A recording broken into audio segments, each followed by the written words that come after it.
आप तो समझ तो है नहीं। आप गांव की बहू हो, आपको किस तरीके से रहना चाहिए। आप मर्दों के बीच पे जा जाके जबरदस्ती चिपकती, जबरदस्ती धक्का मार रही उनको।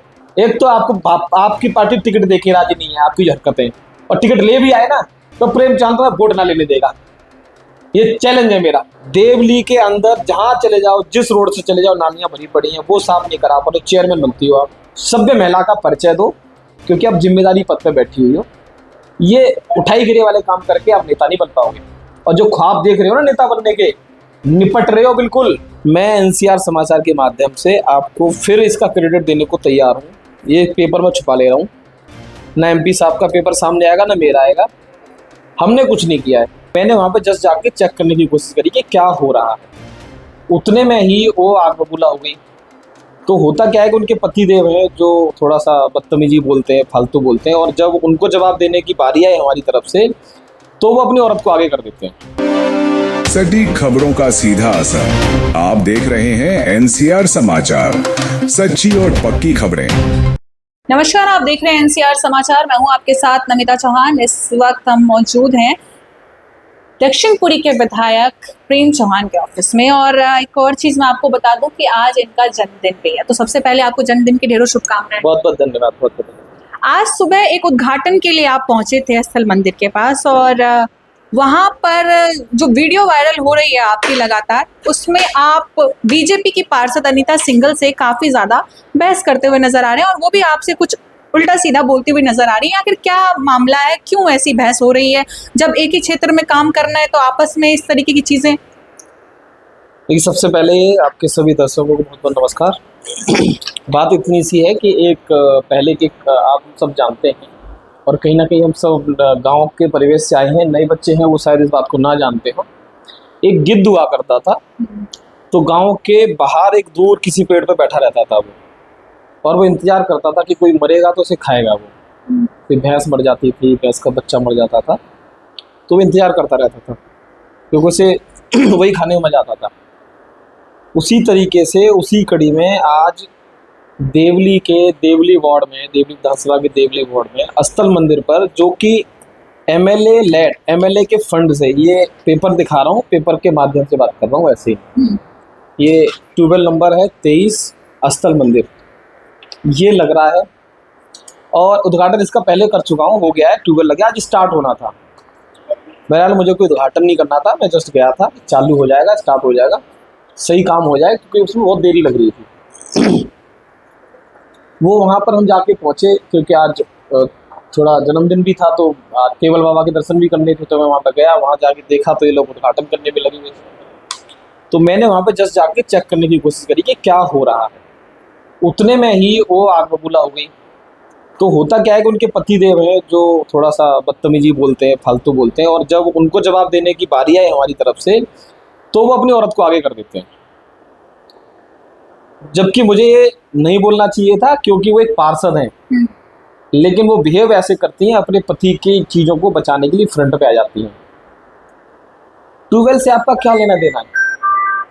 आप एक पार्षद हो, आपका ट्यूबवेल से क्या लेना देना, जल बोर्ड से क्या लेना देना है? तो विधायक देखेगा। फिर आप कहते हो कि एमपी साहब ने लगवा दिया, तो इससे पहले भी एमपी आपका था, उससे पहले भी एमपी आपका था, तब क्यों नहीं लग गया? ये एमपी साहब की हमने आरटीआई के माध्यम से जानकारी जुटाई है। इसमें साफ साफ लिख रहा है कि एमपी साहब रामवीर गिदुड़ी जी के माध्यम से जल बोर्ड देवली विधानसभा में एक सिंगल रुपया नहीं दिया उन्होंने। और ये क्या नहीं है, एमपी साहब ने लगवा दिया। अब ये दिखाने के बाद कहेंगी कि नहीं नहीं, ये दिल्ली सरकार से आया है। कोई दिल्ली सरकार का तो नुमाइंदा मैं हूँ यहाँ पर, कोई और थोड़ी विधायक यहाँ पर जीता है। एक विधानसभा एक ही जीतता है, वो मैं हूँ।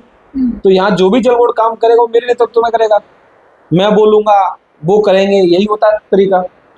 तो आप जो गिद्ध की भांति ये काम कर रहे हो, वो शोभा नहीं देता है। और वहाँ पर अपने कार्यकर्ताओं को इकट्ठा करके इस तरह की ऊंची हरकत जो आप आज कर रहे थे, वो आपको शोभा नहीं देती है। लेकिन मैं एनसीआर समाचार के माध्यम से आपको फिर इसका क्रेडिट देने को तैयार हूँ। ये पेपर में छुपा ले रहा हूँ, ना एमपी साहब का पेपर सामने आएगा ना मेरा आएगा। हमने कुछ नहीं किया है, आप ही कर रहे हो, आप ही को क्रेडिट देते हैं। तो जो नई बस्ती में जो रोड टूटा पड़ा है पिछले 1-1.5 साल से, उसका क्रेडिट क्यों नहीं लेते आप? क्यों टूटा पड़ा है? दिसंबर 2025 में हम बजट लेके आए थे, होली चौक से लेके जे ब्लॉक नीम चौक वाला जो रोड है, फ्लड से हम लेके आए, आपने ऑब्जेक्शन लगवा दिया, फ्लड से आप DSIDC पे चला गया, वो क्यों नहीं हो पाया अभी तक? आपकी सरकार है, आपका मंत्री है, आप कह रहे हो कि मैं ट्यूबवेल तो लगवा नहीं सकता हूँ आपके हिसाब से। जब ट्यूबवेल नहीं लगवा सकता हूँ तो मतलब इतना बड़ा रोड कैसे बनवा दूंगा? फिर बांध वाला रोड का पैसा आया, मुख्यमंत्री जी से मैं खुद मिला, CMDF में उसका पैसा लेके आए हम लोग। आपने उसकी राजनीति इतनी कर दी, MP को बुला लिया क्योंकि आपको क्रेडिट नहीं मिल रहा था। फिर उसके बाद आपने मंत्री जी के पास चले गए, वो भी आगे बेचारे यहाँ पे। रिजल्ट क्या निकला? वो रोड खुदा पड़ा है, सूख जाएगा तो धूल खाएंगे लोग बांध के, गीला है तो लोग गड्ढों में गिर रहे हैं, ऊपर नीचे जा रहे हैं। तुड़वा भी दिया कुछ जगह आपने, उसका क्रेडिट भी आप ले लो कि आपकी वजह से वो टूटा पड़ा है। फिर जो सत्तू सांगवान बरात घर है, वो पूरी गली उसमें पानी भरा पड़ा है, उसका क्रेडिट आप क्यों नहीं लेते हो? तो बहरहाल मैं बोल रहा हूँ, लेकिन आपको क्रेडिट लेना नहीं है ना, आप ले सकते हो क्योंकि देश संविधान से चलता है। आपने जो क्रेडिट लेना है, जो काम करना है, वो ये करना है। कुम्हार मोहल्ला प्रजापति मोहल्ले में कीचड़ भरा पड़ा है 4-4 फुट का, जो कि सीधे सीधे आपकी जिम्मेदारी है उसे साफ कराने की, वो नहीं करा पा रहे हो आप। देवली के अंदर जहां चले जाओ, जिस रोड से चले जाओ, नालियां भरी पड़ी हैं, वो साफ नहीं करा पा रहे। चेयरमैन बनती हो आप, कूड़ा कूड़ा हो रहा है पूरे वार्ड में, वो उस पर ध्यान नहीं है आपका। तो ये इधर उधर के काम करने से बेहतर है, आप जो जीतोगे तो आपसे सवाल पूछे जाएंगे कि सफाई क्यों नहीं हुई। ट्यूबवेल नहीं पूछा जाएगा आपसे, वो पूछा जाएगा मुझसे। तो आप जो है इस तरह का काम ना करके, आपकी जो जिम्मेदारी है जिसके लिए आप चुन के आई हो, वो उस काम पर फोकस करो। और इस तरीके से किसी के पीछे पड़ जाना, किसी को धक्का देना, कल को तब किसी को आरोप लगा दोगे। आप तो समझ तो है नहीं, आप गांव की बहू हो, आपको किस तरीके से रहना चाहिए। आप मर्दों के बीच में जा के जबरदस्ती चिपकती, जबरदस्ती धक्का मार रही है उनको, हमारे कार्यकर्ता थप्पड़ मार रही है। आपको शोभा देता है? आप इतने बड़े बड़े पद पे हो, 2 बार की पार्षद हो, आपको शोभा देता है काम? कल को आप थाने चले जाओगी, आपका क्या बिगड़ेगा? पूरे गांव का नाम बदनाम होगा। आप तो चले जाओगे, मुझे किसी ने जी हाथ लगा दिया जी। आप खुद ऐसे हरकतें कर रही हो, गलत कर रही हो आप। आज मैं आपसे इतना बच के आया हूं, आप बिल्कुल चढ़े जा रही हो ऊपर। तो आप एक महिला हो, सभ्य महिला का परिचय दो, क्योंकि आप जिम्मेदारी पद पे बैठी हुई हो।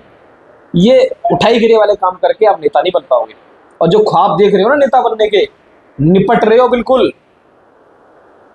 एक तो आपकी पार्टी टिकट देके राजी नहीं है, आपकी हरकतें, और टिकट ले भी आए ना तो प्रेम चांद का वोट ना लेने देगा। ये चैलेंज है मेरा, जमानत जब्त कराऊंगा अगर टिकट भी ले आए तो। अब भाजपा को कहना चाहता हूं, अगर टिकट दे दी ने, जमानत जब्त है। इनकी अच्छी आदतें नहीं है, लोगों को ब्लैकमेल कर रहे हैं ये लोग, रेडी पट्टियों तक से पैसे ले रहे हैं लोग। जो झगड़ा हो रहा था ना उमेद फोगाट में और इनमें, वो झगड़ा सैनिक फॉर्म में कोठी से पैसे लेने का था। तो इन लोगों की हकीकत जो है जनता के सामने आएगी, चुनाव आएगा, चिंता मत करो, जनता भरी बैठी है। जिस तरीके से आप अपने गांव के लोगों पर ही आरोप लगा रही हो कि तू टैंकर चोर है, तू पानी बेचता है, आपने अपनी गिरेवा में जाके देखा? आपके अपने घर से रजिस्टर्ड होकर 10 टैंकर चल रहे हैं, आपके परिवार के लोगों के टैंकर चल रहे हैं। आपका भतीजा है जो खेत कॉलोनी में पानी बेच रहा है, 10-10 हज़ार रुपये कनेक्शन के पैसे ले रहा है, आप आरोप हम पे लगा रहे हो। और अगर मान लो हम पे लगा भी रहे हो, हमारे नेतृत्व में कहीं ऐसा चल रहा है, पुलिस आपकी, सारी एजेंसियां आपकी, जल बोर्ड में सरकार आपकी, क्या कर रहा है आपका मंत्री बैठ के? उसे नहीं दिख रहा? रोके ना आके, जनता तो आपकी भी है। अगर आपकी नजर में विधायक परेशान कर रहा है जनता को, तो आप कहाँ सो रहे हो? आप क्यों नहीं चले जाते मंत्री के पास, हमारा पानी बिक रहा है? तो इस तरह की हरकतें करना बंद करो। आपके टैंकर कहाँ चल रहे हैं वो भी मैं सबूत के साथ आऊंगा आपके बीच में। और जितनी भी गलियां भरी पड़ी है ना गांव में, एक एक गली को दिखाऊंगा। गांव वाले आपसे सवाल पूछेंगे, आपकी शर्म कर रहे थे, अब शर्म नहीं करेंगे, क्योंकि आप ऊंची हरकतों पर तक आ गई हो। कि बार बार आप दलित शब्द का इस्तेमाल कर रहे थे, जो आपकी वीडियो लाइव चल रही थी थोड़ी देर पहले, ऐसा क्यों कर रहे छोड़िए, हैं मैं आप? झेल लूंगा। दलित इतना कमजोर नहीं है इस देश में, वो अपनी बात को रख लेगा। लेकिन वो जो जिस तरीके से वो हरकत कर रहे थे आज, उन्हें लग रहा था कि कमजोरी से दबा लेंगे। सत्ता भाई, डरने वाला नहीं हूं, डरने वाला नहीं हूं। बदमाशों से झगड़ा करके आया हूं, लड़के आया हूं, जीत के आया हूं, भूख से जीत के आया हूं, 1-1 रुपए के लिए तंग होकर जीत के आया हूं, छोटी नौकरी करके जीत के आया हूं, हर चीज से जीत के आया हूं, ग्राउंड से आया हूं। बाप दादा की जमीनों पर राज नहीं कर रहा हूं, अपने दम पर आया हूं। तो आपसे डर जाऊंगा? आपकी औकात नहीं मुझे डरा लो। मोदी के नाम पे जीत के बैठे हो, सिर्फ मोदी के नाम पे। और जो 2 पैसे है ना आपके पास, घर है, वो आपके बाप दादाओं का है। आपने क्या किया जीवन में, मुझसे पूछ के देखना। केजरीवाल के दम पर जीत के आया हूँ, हाँ मानता हूँ, लेकिन यहाँ तक पहुंचना भी संघर्ष था, वो भी जीत के मैं आया हूँ। आप नहीं लाए हो, ना आपकी दुआ पे आया हूँ, ना आपकी कृपा पे आया हूँ। और आप ये सोच रहे आपसे डर जाऊंगा, तो आपके मेहरबानी से थोड़ी विधायक बनाऊं, जनता के आशीर्वाद से बनाऊं? तो आप अगर ये सोच रहे हो कि मैं डर जाऊंगा, बिल्कुल नहीं डरूंगा। आपके घर तक पहुंचूंगा, टेंशन मत लो। आपके घर तक गिनाऊंगा, जो आपके काम, जो कालाबाजारी कार्य, जो आपके गलत काम है, आपके घर तक बताऊंगा। आपको घुटने पर लाऊंगा, देखते जाओ आप। प्रेम चौहान नाम है मेरा। ऐसे ही पहुंचा हूं यहाँ पे। आप सोच रहे हो कि ऐसी किसी के आशीर्वाद से, किसी ने हाथ रख दिया होगा पहुंच गया होगा, किसी ने पैसे दे दिए होंगे, किसी ने हाथ पकड़ के ले गया होगा। अपने दम पर आया हूँ। इसलिए सत्पाल भाई, सोच समझ के बात रखना, आगे से सोच समझ के, हल्के मत समझना मुझे। कि आप जीत कर आए, अनीता सिंघल जी जीत कर आए, आप दोनों जीत कर अपनी अपनी कुर्सी संभाल रहे हैं, अपनी अपनी जिम्मेदारियां संभाल रहे हैं, लेकिन आप दोनों के बीच में जो मतभेद हो रहे हैं उससे जनता का काफी नुकसान हो रहा है। अरे तो आप भाई, लोगों को नहीं लगता इन चीजों को खत्म कर आप देना उनसे चाहिए? पूछिए ना कि अगर कोई जल बोर्ड का काम है तो एमसीडी के अधीन नहीं आता है, वो विधायक के अधीन आता है। आप वहाँ क्या कर रहे हो? और आपको लगता है वो काम होना है तो आप थोड़ी कराओगे? आप अधिकारियों को बोलो करेंगे, विधायक को बोलो करेंगे, भाई सरकार को बोलो करेंगे। आप क्या कर रहे हो वहाँ पे? आप तो गलत जा रहे हो ना वहाँ पे। मैं आपको कोई फीते काटने नहीं आ रहा हूँ। एमसीडी का काम आप करोगे, तो हमारी तो मजबूरी है कि आपको पैसा देना पड़ रहा है हमें। भाई दिल्ली सरकार से, सीएमडीएफ के माध्यम से मैंने पैसा दिलवाया, गाँव में रोड बन रहे हैं उनके, मैं बावजूद उसका उद्घाटन करने नहीं आया हूँ। लेकिन आपको उस पर भी कोई चिंता नहीं है, कैसे रोड बना रहा है, क्या बना रहा है, क्या चल रहा है, कुछ पता ही नहीं है आपको। घर बैठे हो, आपको तो बस पैसे आए कहाँ से आए उस पर लगे पड़े हो। दूसरे का क्रेडिट खा लो, दूसरे को बदनाम कर दो। आपकी पार्टी भी देख रही है आप क्या हरकतें कर रहे हो। देवली विधानसभा में पानी की समस्या कहाँ तक हल हो चुकी है, ये बताइए। देवली विधानसभा में समस्या बिल्कुल हल हुई पड़ी है, बशर्ते जो ये भाजपा के या छुटवैया नेता हैं वो इंटरफेरेंस ना करें। मैं जनता को भी कहना चाहूँगा, मेरी जिम्मेदारी है, मैं चाहूँ ना चाहूँ, मेरी संवैधानिक जिम्मेदारी है आपको पानी पहुँचाना। तो आप जाहिर सी बात है मुझसे बात करोगे, मुझसे सवाल जवाब करोगे। जितना भाजपाइयों के चक्कर में पड़ोगे उतना आपका पानी डिस्टर्ब होगा, क्योंकि यही कराते हैं आपके बीच में घुसने के लिए।